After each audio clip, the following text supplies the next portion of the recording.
Tiritiri Matangi Island would originally have been covered in trees and full of native birds and animals. But round about 800 years ago, the first Polynesian explorers, the early Maori, would have come on their canoes and visited the waters around New Zealand. And it was very good for them to find islands which were much easier to get about on, and they would land on islands and they would stay there, set up camp, and they would catch fish and collect shellfish, and eventually the Maori would have spread across northern New Zealand and southern New Zealand and set up villages all over the country, and they began then to import their own agriculture, and they brought animals with them. And this was the beginning of the human occupation of New Zealand. And this island has been occupied for many hundreds of years, even before a nearby island called Rangitoto, which is a volcano, erupted. That was about 600 years ago. So the Maori were already living in this area before that volcano. That's the most recent active volcano in the Auckland region. It erupted for about 200 years. And the Maori would have been there during that time, but they would have known about volcanoes anyway because they came from the Polynesian area, which is very active in volcanoes. So they lived here on and off for many hundreds of years, including establishing 2 villages on the island. The villages are called Pa, P-A, and that was where they would have lived. Some of them might have been fortified, and they would have started to clear the bush for their livestock and also to grow plants, particularly the kumara, and there's evidence of kumara pits on the island where the Maori would have stored their vegetables over winter. And also there are middens or rubbish tips visible on the island where you can see hundreds of years of occupation in the layers of soil where the old shellfish and fish bones have been dumped.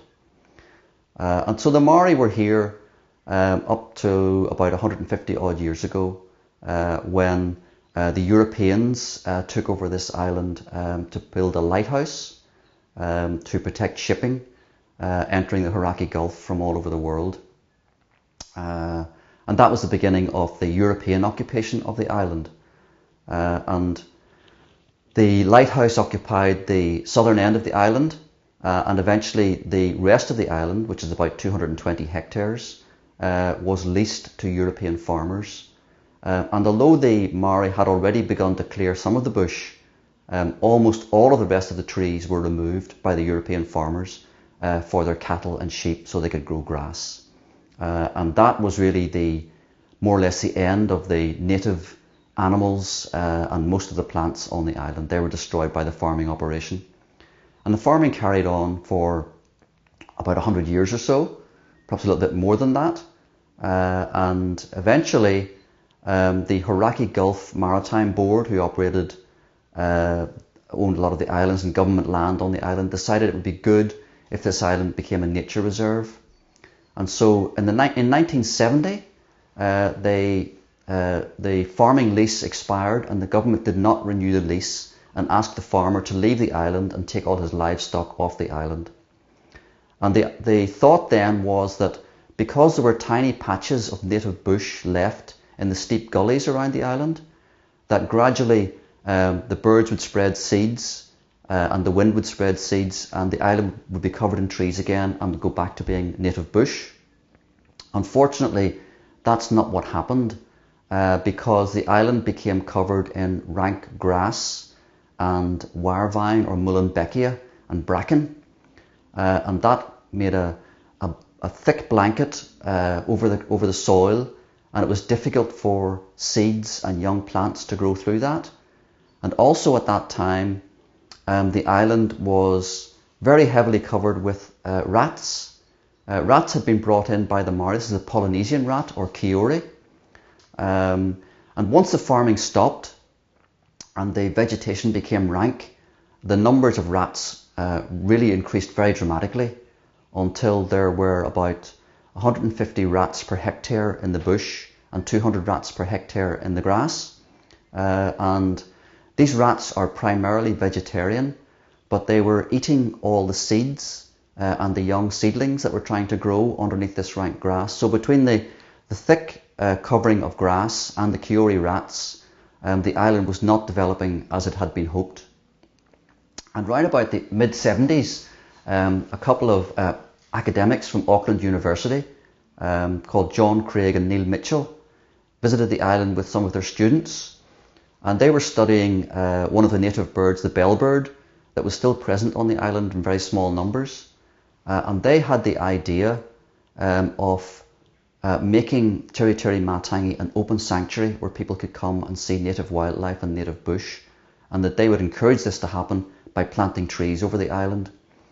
There was great resistance at the time from the authorities and even from other conservation groups who thought that it was impossible to replant and generate native bush again by planting. But John Craig and Neil Mitchell persisted.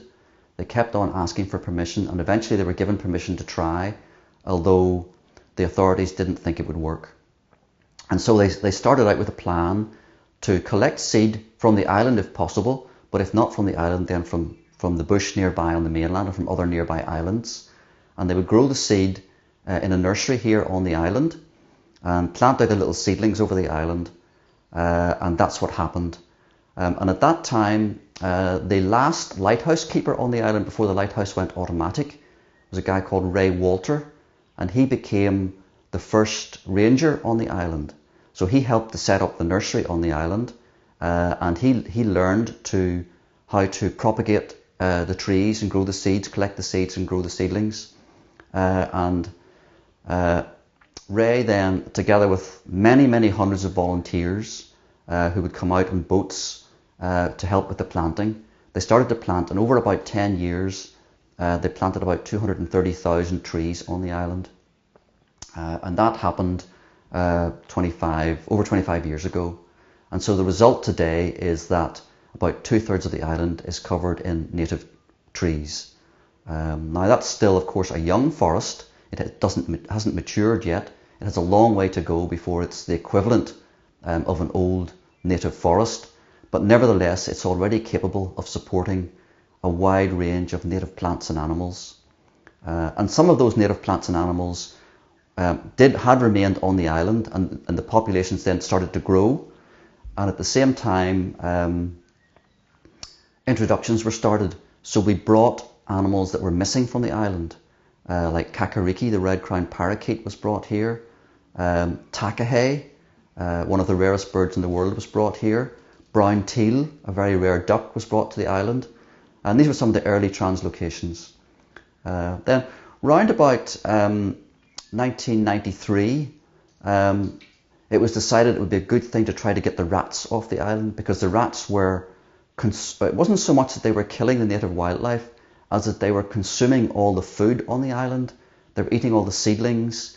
They were stripping newly planted seedlings back to bare stumps, especially in wintertime when food was scarce. So by that time, the technology had developed to do reasonably large-scale removal of pests from islands, and they caught up some of the birds they thought might be killed by the poison, like the brown teal and the takahe, and put them in a special pen out of the way. And then they got a helicopter team who came in and did a drop of pellets of a poison all over the island. There was over 2 tons of an anticoagulant called brudificum were distributed right across the whole island. And within 3 or 4 days, all of the rats were dead. And immediately after that, the populations of plants, especially things like New Zealand broom and koi, began to really take off. And some of the birds on the island, like kakariki, the numbers rocketed. Now there was a downside. One of the native birds called pukeko, which is on the island, there were about 300 pukekos on the island. Most of those birds died because of the poison. The population went down to only 12, but now there are thousands of them. So they recovered very quickly once the rats had been removed and once the poison was gone. That was a very successful operation. And once that was done, that opened the door to bring in some of the more rare and endangered species. And we've now brought 11 species of bird to the island, and some reptiles like tuatara and Duvasel's gecko. and also even some invertebrates like the rare Wetapunga, which is a very large cricket-like insect, weighing nearly 70 grams, the biggest ones. And so these animals are now present on the island. Most of them are doing very well. The populations are growing, and now we actually export many of these animals to other islands that are starting up on the same path that we have trod in earlier years. So that's a brief history of the island, how it got started and how we got to where we are today. Okay. There are still many difficulties. We still have a lot of work to do. The bush is still relatively young and still maturing. And when the trees were planted, what we planted was things called pioneer species. The trees that when the ground was bare, it's very windy here and there's a lot of salt spray, and it's difficult for tender trees to grow. So we planted only the very hardiest trees, the very toughest ones that would survive and grow in those conditions. But that means that the forest here is not as mixed as it should be. There are many species missing. And so our next plan is to bring in some of these more species. Now that the trees have grown up, we can plant these tender trees underneath the other ones and they will gradually come through. So in the next 10 years, we hope to bring many more species of trees onto the island, and that will increase the biodiversity and increase the support for the animals that live here as well. These islands in the Hauraki Gulf would originally have been very heavily populated by forest burrow nesting seabirds. They would have been all through the bush, nesting in burrows, and that was probably the main driver of the ecology of these islands, because they brought in all the nutrients in their droppings and in dead eggs and chicks and food that they would bring into the chicks. That was what provided the nutrients that would have driven the forest and made the trees grow well, and that's still missing from the island. And of course, during the farming period, a lot of the soft topsoil was lost from the island. So we have a rather heavy clay soil, and it's difficult for birds to dig into that and make their nests. So in the next period, we hope to bring seabirds, burrow nesting seabirds, onto the island. And what we'll do is, because the seabird, if you brought an adult seabird here and released it on the island, it would simply fly home again. So we will go to islands where the birds are breeding, and we will take young birds from the nesting burrows before they're able to fly, bring them to the island here, and we'll make artificial burrows in the forest, and we'll put the chicks in those artificial burrows. And then, because the parents won't be here, we will feed the chicks every day until they're big enough to fly away. What happens is, when the chicks come out of their burrows for the first time, they learn the smell and they look at the star map of the island, and they learn the local geography, and then they go off to sea. But several years later, they will come back to this island because that's where they left from, and they will start to breed here. And that's what we hope to do in the next period, to bring seabirds back to Tiri. And that would be a really big achievement for us here, because that would help to make the island truly sustaining in the way its forest grows. It is in a way a difficulty to have tourists visiting the island, because if you look at some of the special islands in the Hauraki Gulf, it's very difficult to go to those islands. They're protected from visitors so that pest species and weeds cannot be brought into these special places. And it would have been possible to make Tiri like that, to prevent people coming here, so that we would not have to put an enormous amount of work into getting weeds off the island and to be so cautious about bringing pests onto the island. But it was decided at a very early stage that this should be an open reserve, that the public should be able to come here. So anyone can come to this island 365 days a year and visit, and they can stay overnight in the bunkhouse, or they can make day trips, and they can see the wildlife, they can see the gradually restoring bush, and they can get to explore it. And then we hope that they will become supporters of not just of Tiri, but of New Zealand wildlife. They will understand how much has been lost from New Zealand because of the introduction of rats and cats and stoats and weasels and possums, all these things that have really reduced the native biodiversity of New Zealand, which is only really left on a small number of protected islands and a small number of fenced reserves on the mainland. So we want to do an education job here. We bring a lot of school children to the island, and as part of their school work, we show them how the island works and what work we have done to restore native plants and animals. And also we try to educate the general public who come here. Any visitor who comes here can get a guided walk where some of our experienced and knowledgeable guides will tell them about the history of the island and the work that we do here and why it's important. And so we're trying to educate the public and make them supporters and make them sympathetic to the work that has to be done to protect and restore New Zealand's wildlife. Yes, I mean it is quite a significant effort to run an operation like Tiritiri Matangi, because it's very expensive, for example, to do translocations of birds to the island. It costs tens of thousands of dollars to bring a new species to the island. And we spend quite a lot of money on, for example, at the moment we have a team of professional, a weed team on the island who are here for 2 weeks to check the island, to look for weeds and to remove them.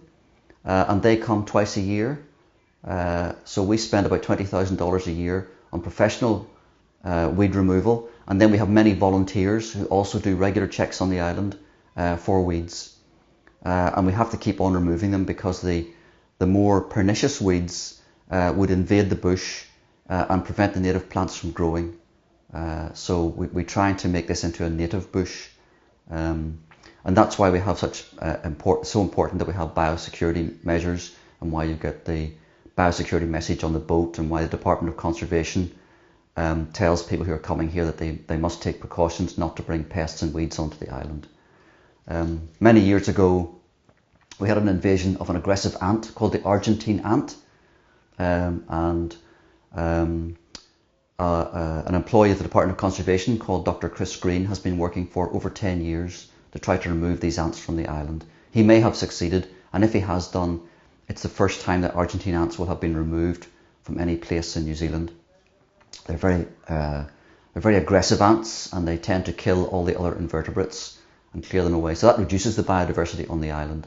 So really, when you get some of these noxious pests on the island, it can be very difficult and very dangerous. For example, if we had got rats on the island, they could destroy 25 years of work in a few months just by killing some of the rare flightless birds that we have here. In a few months? In a few months. Because it's exponential? The rats, yes. 1, 2... yeah, they breed very quickly, and the easiest thing for them to eat is bird chicks and bird eggs, and so they would very quickly decimate the populations that we have here. And so it would be a disaster if we had an incursion by rats or stoats. And so we have an emergency plan, and we have equipment on the island for traps and tracker tunnels and all the rest of it, so that if we had an incursion, we would very quickly put this into effect to try to catch and remove the animal. We haven't had an animal invade Tiri in the 25 years that the supporters have been here. So it's been excellent, but we have to be constantly vigilant. Mm-hmm. I believe that I see you put water sugar for the birds. Yes. Because the trees are not adults, and there are no flowers enough. Yeah. I mean, one of our rarer species and more important one is the hihi or stitchbird. And that's the one that we put out the sugar water for. Hihi are very difficult to translocate. They were reduced to living on just one island called Haturu, or Little Barrier, which is just a few kilometres out in the Hauraki Gulf. That was the only place that they were left in New Zealand or the world. It's a New Zealand endemic bird. And some hihi were brought here and released on the island, and they started to breed. But they would not survive on the island without our help. So we provide sugar water so that they have enough food to see them round, especially in periods when there's not enough natural nectar available from the trees. And because a lot of our trees are not yet mature, and because we don't have enough species on the island, enough tree species, we don't have a big enough variety of nectar producing trees on the island. So those birds would probably not survive if we didn't provide sugar water. We also provide nest boxes for them. Hihi only nest in holes in trees or in nest boxes if you provide them. And almost all our hihi nest in nest boxes.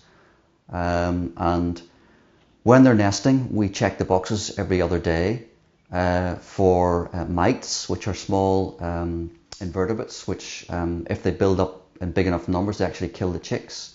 So if we find an infestation of mites, we actually spray the box to kill the mites, and we check every day to make sure that the chicks are doing well. We colour band all the chicks and put a metal band on them, so we know the individual history of every hihi on the island. We know their genetic history, and when we're doing a translocation to another island, we can pick individual birds to get the best possible genetic mix to move to somewhere else. Well, unfortunately in New Zealand, because of the activities of humans in bringing in mammals which shouldn't be here, there never were any mammals on New Zealand except possibly for one small mouse-like creature that disappeared many millions of years ago, and a couple of insectivorous bats. There were no mammals in New Zealand, and so the arrival of possums and rats and stoats and cats and dogs and all the members of the ferret and stoat family was a disaster for New Zealand wildlife, which wasn't adapted to cope with mammal predators. And so apart from the fact that humans killed and ate many of the animals, the introduced pests did a lot of damage. And so that's why New Zealand forests, there are hardly any native endemic birds surviving in New Zealand forests, because they've all been killed by these pests, particularly rats and possums. And possums have a disastrous effect on New Zealand forests because the forest isn't adapted to being grazed by possums. And so at one stage there were thought to be 80 million possums in New Zealand. I don't know what the number is now. It's still quite high. And those animals did a huge damage to New Zealand forests. And once the forest was damaged, then it was less able to support native wildlife. So the unfortunate fact is that in New Zealand, if you want to do conservation, you have to kill pests. It's not something coming from Europe as I do. It's not something I'm familiar with, and personally I don't like to kill animals and haven't done it. But I understand that it has to be done in New Zealand if you want to protect the New Zealand native animals and prevent them from going extinct. There's only one way to do it, and that's to provide them with areas that are free of these pests. And so we have to kill the pests. Well, New Zealand is a very long country, north to south. So in the South Island, the winters are very severe. But for example, here in the north of the North Island, on Tiritiri Matangi, we hardly ever get frosts. We hardly ever get the temperature dropping to zero. But we do have very strong winds, and that blows salt over the island from the sea. And so it's quite a harsh climate in other ways. And also, there is a decline in New Zealand from west to east of rainfall, and we're in a very low rainfall area. So this island is very dry, and that means, this last summer we had a very dry summer, and some of the trees on the island actually died, and some of the birds didn't have a very good breeding season because there wasn't enough food for them to raise their chicks. And so we are still exposed to difficult weather conditions and difficult situations, storms, and we have things like disease episodes which will kill some of our animals. So there are still plenty of difficulties to overcome here, including if we go further south, very severe weather. Yeah. On the island here? Yes. Yes, there is. Yeah. Book? Yes, there's a book. It's available in the shop. In English? Yes, it's in English. Yes. No. No French version. No. Okay. You speak about your association, supporter. Yeah. You speak because I make advertising in France, and I can be supported. Yeah. With money. Yeah. Because come here, it's we have you have. Yeah, we have a website and.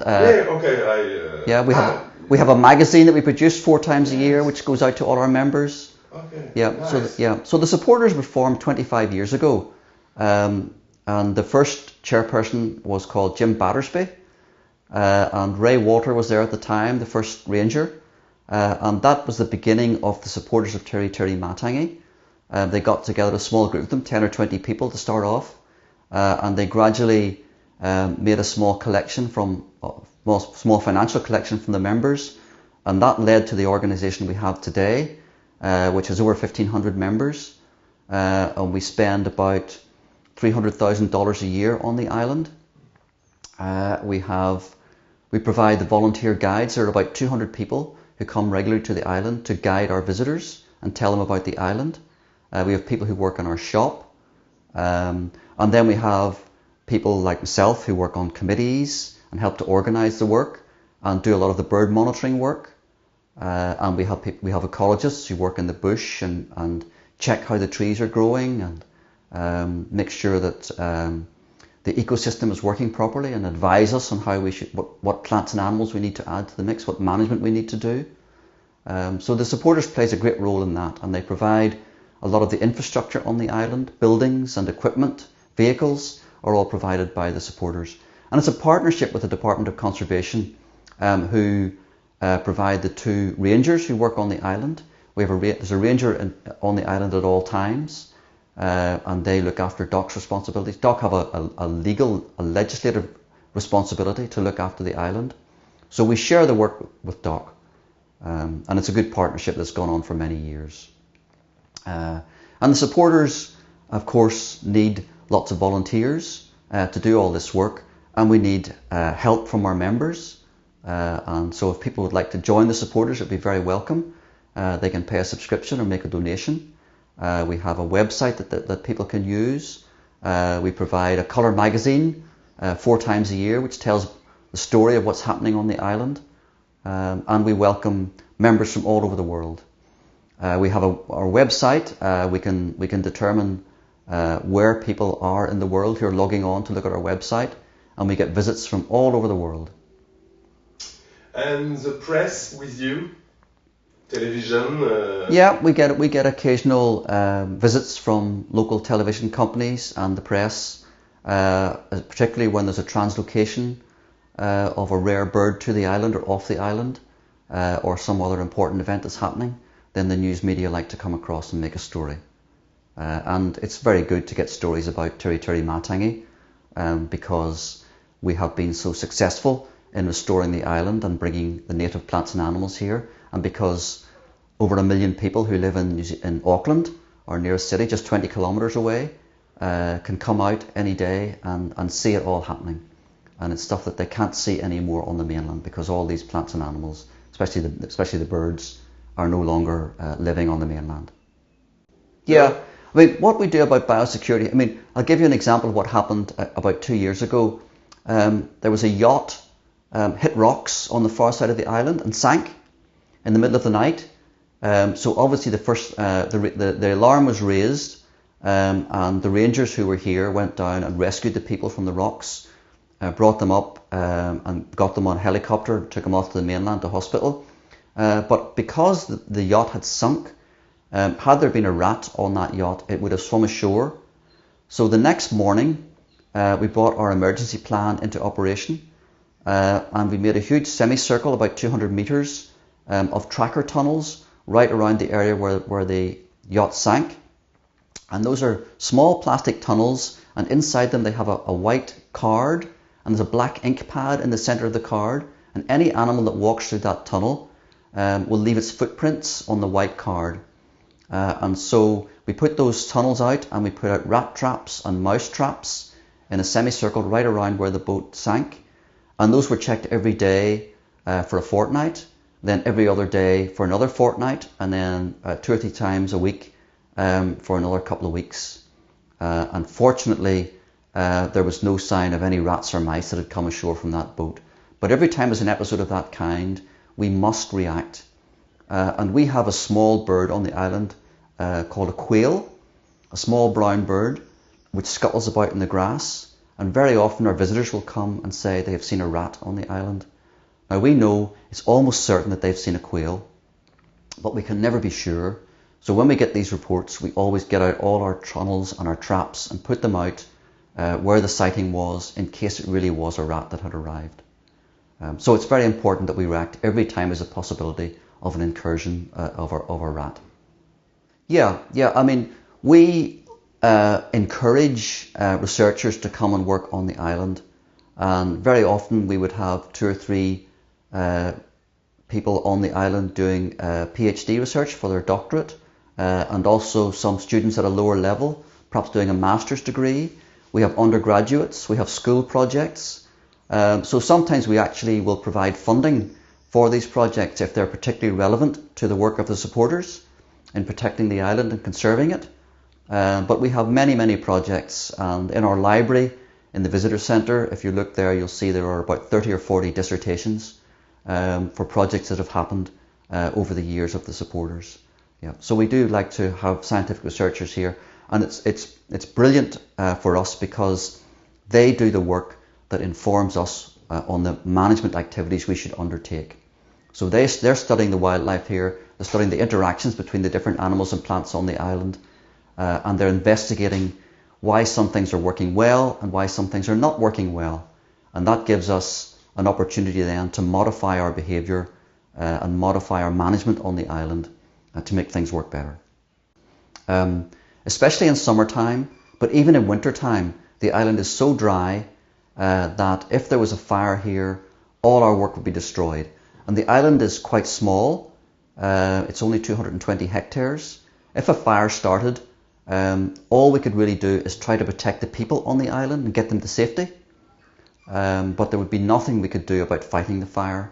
It would take so long. I mean, the island is so small, all the vegetation would probably be burnt off before we could get the firefighting airplanes and things to come here and dump water on the island. And they might be able to rescue a little bit, but essentially a fire would destroy all our work. It could destroy it all in half an hour. And that would be millions of dollars, hundreds of thousands of volunteer hours, and all those plants and animals could be destroyed very quickly. So a fire would be such a disaster here, which is why we ask people not to light fires, not to have barbecues. We ask them not to smoke. They're allowed to smoke on the concrete wharf, just where we landed on the island, and on the concrete near the visitor centre. But actually we would prefer people not to smoke. But we're afraid if we make an absolute ban that people will hide themselves from us and go somewhere and smoke in the bush, which would be very dangerous. So we do allow them to smoke in certain places, but we would prefer no one to smoke on the island.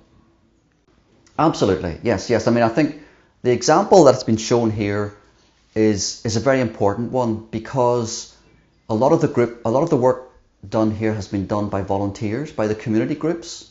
And it's a good model for New Zealand and for the rest of the world. Community groups can achieve an enormous amount.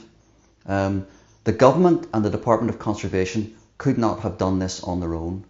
They have limited resources, and in New Zealand we have many ecological issues to tackle.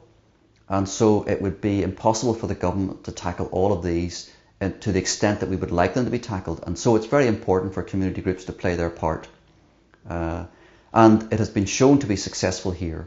The partnership between the supporters of Tiritiri Matangi and, before the supporters were formed, the volunteers and the government has resulted in a very successful project here on Tiri. And the model has been copied all over New Zealand, and I'm sure it has been copied or has been developed elsewhere in the world.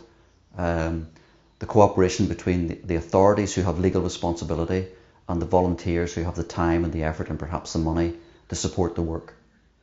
So it's a good way to do things. It probably isn't possible to solve every problem in that way.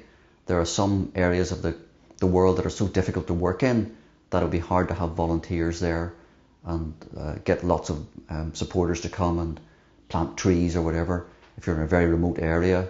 But still, it's a good model to use where the situation is appropriate.